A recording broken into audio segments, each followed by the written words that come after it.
আমার মতো কয়েকজন ভালো ছাত্রকে উদ্দেশ্য করে বাংলা স্যার জনাব মুখলিসুর রহমান উপদেশ হিসাবে বলেন, তোমরা কলেজ ভার্সিটিতে পড়াশোনাকালীন কোনো ধরনের রাজনৈতিক খপ্পরে পড়িও না। তখন ক্লাস 10-এ পড়ি। স্যারের এই উপদেশ ভার্সিটি জীবনে বেমালুম ভুলে গেলাম। অবশ্য এর কিছু কারণ আছে। ছাত্র নেতারা তাদের পিছু পিছু না ঘুরলে হলে সিট বরাদ্দ দেয় না। সকল প্রকার চামচামি করে অ্যাক্টিভ কর্মী হয়ে হলে সিট নিলাম। অনেকেই আবার ডাক দিলে মিছিল মিটিংয়ে ফাঁকি দেয়। আমি কিন্তু তা করিনি। রীতিমতো ডাকির অপেক্ষায় থাকি। ক্লাস করি না, পড়তে বসি না। শেষে 1 বছর গ্যাপ দিয়ে অক্লান্ত পরিশ্রমে কোনো রকমে অনার্স শেষ করলাম। চাকরি নিলাম বাংলাদেশ কৃষি গবেষণা ইনস্টিটিউটে। তখন চাকরি পাওয়া মানে সোনার হরিণ পাওয়া। মা বাবাকে আশ্বস্ত করতে পারলাম যে আর সংসারে অভাব থাকবে না। প্রজেক্টের চাকরি, 3 বছর চাকরি করলাম। স্থায়ী এবং ভালো পোস্টে আবেদন করি। ফটোগ্রাফার পদে লোক নিবি একজন। তখন বাড়ি BARI, মহাপরিচালক হোসেন মণ্ডল। হোসেন মণ্ডল ট্রান্সফার হলেই মাজেদ স্যার ডিজি হবেন। আমার দরখাস্ত করা পদে মেয়াদ উত্তীর্ণ কর্মকর্তা ডিজি স্যারকে জানিয়ে দিলেন আমি নাকি মাজেদ গ্রুপের লোক। এটা একটা সম্পূর্ণ মিথ্যা অভিযোগ। তার লাভ, পদটা খালি থাকলে আরো কয়েক বছর বহাল থাকতে পারবি। লিখিত পরীক্ষা, ভাইবা, কোটা অধিকার সবই আমার অনুকূলে। লোক নিলে আমাকেই নিতে হবে। ডিজি স্যারকে বললাম, স্যার সব পদে নিয়োগ প্রক্রিয়া শেষ, ফটোগ্রাফার পদটা শুধু বাকি। স্যার উত্তর দিলেন, মন্ত্রণালয়ে কি জানি কি ঝামেলা আছে, এই পদে লোক নিয়োগ আপাতত হবে না। কৃষি গবেষণায়ও দলাদলি আছে। যাক, স্থায়ী হতে পারলাম না। প্রজেক্টের মেয়াদ শেষ। বাড়ি এসে টুকটাক আবেদন করি। প্রায়গুলোর ইন্টারভিউ হয় না। তখন সার্কুলার ছিল কম। ঘুষ ছাড়া চাকরি পাওয়া দায়। ঘুষ দিয়ে চাকরি নিব, এই কথা বলি কি ভাব। এত টাকা জোগাড় করা সম্ভব না। অন্যদিকে পরিবারে কর্মক্ষম কেউ না থাকায় ভরণ পোষণ বুড়ো অসুস্থ বাবার পক্ষে সম্ভব ছিল না। নিত্য কষ্টের ব্যাপারটা আমাকে বেমালুম ছন্ন ছাড়া করে তোলে। দুর্বিষহ জীবন আমার। হাল চাষ করার জমি সব বন্ধকে দেওয়া। কোনো রকমের সংসার চলে, যেন নুন আনতে পান্তা ফুরাই। কি করি, কোথায় যাব, ভেবে পাইনি কিছু। ভবঘুরে জীবন, তাস খেলে সময় কাটিয়ে দেই। মা বললেন, কিছু চাউল আছে, ভাত রান্না করতে পারবো, কিন্তু তরকারি ছাড়া শুধু ভাত কি আর খাওয়া যায়? নদীতে মাছ ধরা পড়ছে, যাও না বাবা, গিয়ে দেখো মিলে কিনা কিছু মাছ। শৈশব কৈশোরে স্মৃতি ভরা এই নদী, কত রকমে মাছ ধরতাম। ছিপ বড়শি দিয়ে, জাল দিয়ে, বানা দিয়ে আটকিয়ে ছাই পেতে, পলো চাপিয়ে, উঁচা দিয়ে, কখনো বা কুঁচ দিয়ে। তখন মা বাবা বিভিন্ন মাছ দেখে কতই না খুশি হইতো। মায়ের কথা মতো নদীতে গেলাম। নদীতে হাঁটু পর্যন্ত পানি নেই, কোথাও শিরশিরে পানি। তারই মাঝে প্রতিবেশীরা বানা দিয়ে আটকি মাছ ধরছে। আমি লুঙ্গি কাছু করে তাতে নেমে পড়লাম। হাই, ওরা বলে, তুই শিক্ষিত লোক, এইভাবে মাছ ধরা তোকে মানাই না। বাড়ি চলে যা, কিছু মাছ তোদের বাড়িতে দিয়ে আসবো। কি আর করব, এতে মাছ ধরার অধিকার যে আমার নেই। নদী থেকে উঠে পড়লাম। মাথার উপর তেজি সূর্য, সারা শরীর থেকে ঘাম ঝরছে। ক্লান্ত দেহে পাশেই একটা প্রকাণ্ড জাম গাছের ছায়ায় বসে ব্যাপারটা ভাবতে লাগলাম। মাছ ছাড়া মাকে কি জবাব দিব? চতুর্দিকে খোলা মাঠ, তার মাঝে নদী তীরে একা একই ওই জাম গাছ দাঁড়িয়ে আছে। লোকমুখে শুনে ভয় পেতাম, এই গাছে নাকি জিনপরীরা বসবাস করে। এই জন্যেই একা কখনো এই গাছের নিচে তো দূরের কথা, কাছেই যেতাম না।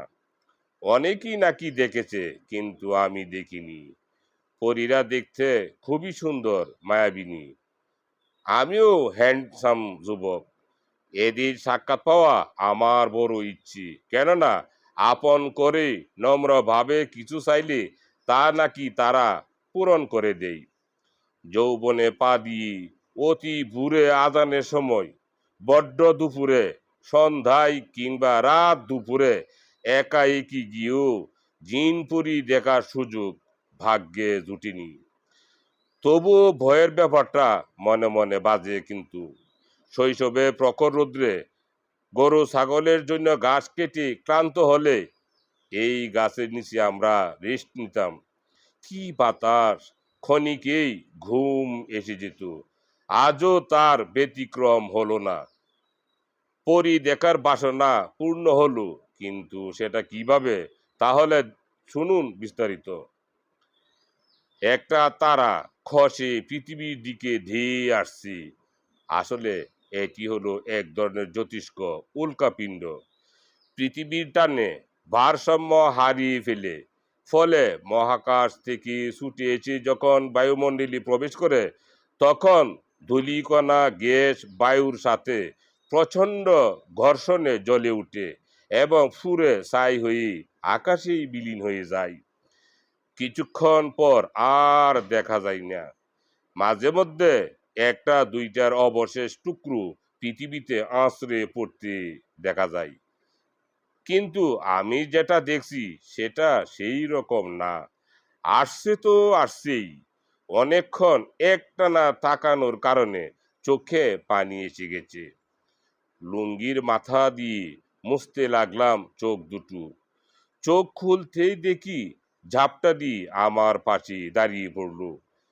চিকন চাকন গঠন, লম্বাটে সুরসী মেয়েটা। আমি যেন ভয় না পাই তা ভেবে আমার দিকে মায়াবী চোখ রেখে একটা হাসি দিল। গায়ের রং উজ্জ্বল, অপূর্ব সুন্দরীর কি মায়াবী হাসি! বলল, চলো বন্ধু। আমি বললাম, কোথায়? সে উত্তর দিল, ওই দূর আকাশের কোথাও। আমি আবার জিজ্ঞেস করলাম, কিন্তু কিভাবে? সে তার পিঠের ইয়া বড় পাখা দুটি মেলে ফেলল। বলল, কাঁধে ভর দিয়ে উঠে পড়ো। চড়ে বসলাম। উল্কা বেগে উঠতে লাগলো। আমি বললাম, আমাকে কেন নিয়ে যাচ্ছ? সে উত্তর দিল, তোমার ভারাক্রান্ত মনটা ভালো করতে ভিন গ্রহে নিয়ে যাচ্ছি।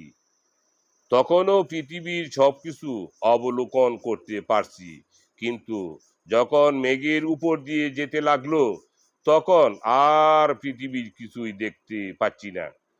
আমাকে ওই গ্রহের একটা জায়গায় নামিয়ে দিয়ে আবার সে উড়াল মারলো আর বলল, ভালো থেকো বন্ধু, আবার দেখা হবে সময় মতো।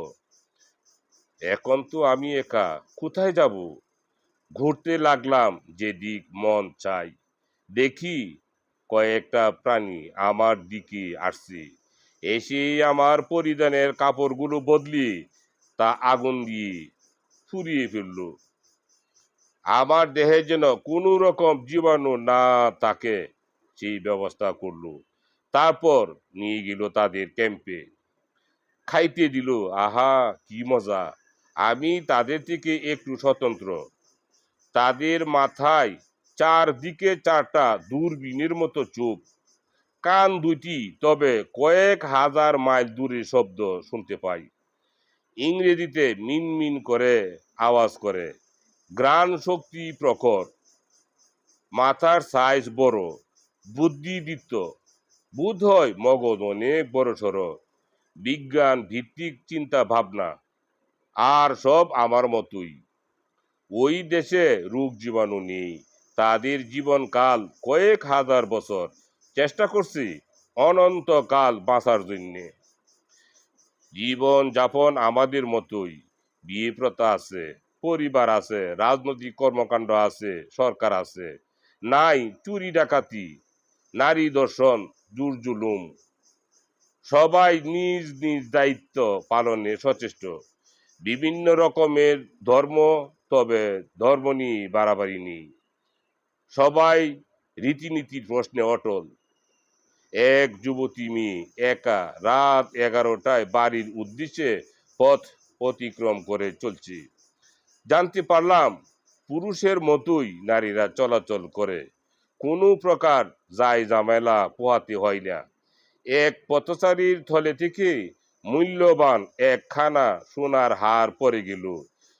পথের পাশে নদী, নদীর ঢেউয়ের টলমল পানিতে হাড়টা চিকচিক করছিল। অন্য এক পথচারী তা দেখে হাড়টা উঠিয়ে নিরাপদ জায়গায় রেখে দিল। আমি তার পিছু পিছু ছুটলাম, জিজ্ঞেস করলাম, হাড়টা আপনি এইভাবে রেখে দিলেন কেন? নিয়ে যেতেও তো পারতেন। উত্তর দিলেন, হাড়টা পানিতে তলিয়ে গেলে যার হাড় সে আর খুঁজে পাবে না, আর পকেট ভর্তি করলে আমি হয়ে যাব লোভী। সাথে সাথেই দেশটা হয়ে যাবে নরকরাজ্য। নরকরাজ্যের অভিশাপ থেকে সবাই সম্মিলিতভাবে মুক্তি লাভ করেছি। এখন আমাদের দেশকে বলা হয় স্বর্গরাজ্য। আহা, কি সুখ! এখানে পাপ নেই, নেই কোনো অন্যায় অবিচার। সে স্বর্গরাজ্যের বৈশিষ্ট্য বলে যাচ্ছি, আর আমি মন দিয়ে শুনছি। এমন সময় কে জানি হাত দিয়ে আমার দেহটা নাড়াচাড়া করছি। চেয়ে দেখি হাড়িতে কিছু পুঁটি মাছ নিয়ে জয়নাল বলছে, এই নে, মাছগুলো নিয়ে বাড়ি যা।